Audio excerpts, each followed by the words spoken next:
Ενότητα τέταρτη, WLAN Time Control.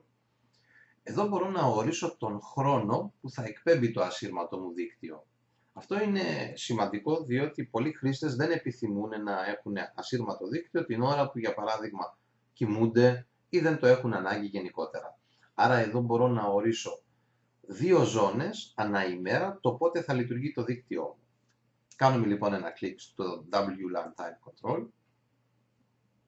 Το ενεργοποιούμε, εργοστασιακά είναι ανενεργό. Και επιλέγουμε από Δευτέρα έως Κυριακή 2 ζώνες ανά ημέρα. Δευτέρα ας πούμε από 8 η ώρα το πρωί, με άνω κάτω τελεία, σε 24 ώρη μορφή, έως τις 12 και το απόγευμα από τις 2 έως τις 6.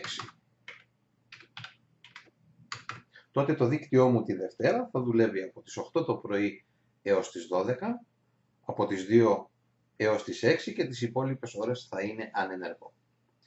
Εφόσον επιθυμώ να τα μεταφέρω αυτά σε όλες τις ημέρες, κάνω απλά ένα κλικ εδώ στο Apply για να διευκολυνθώ να μην γράψω πάλι όλες αυτές τις ακολουθίες. Ή αφού έχω κάνει Apply και το έχω μεταφέρει παντού και έχω διαφορετικό ωράριο, ας πούμε ωράριο καταστημάτων, μπορώ να πάω την Τρίτη και να επιλέξω εδώ 9 η ώρα, την Πέμπτη το ίδιο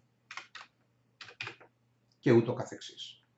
Κάνω απλά ένα κλικ στο Save και μεταφέρονται πάλι όλες οι αλλαγές εφόσον πατήσω Finish στους υπόλοιπους adapters, στους συμβατούς που έχω στο δίκτυό μου.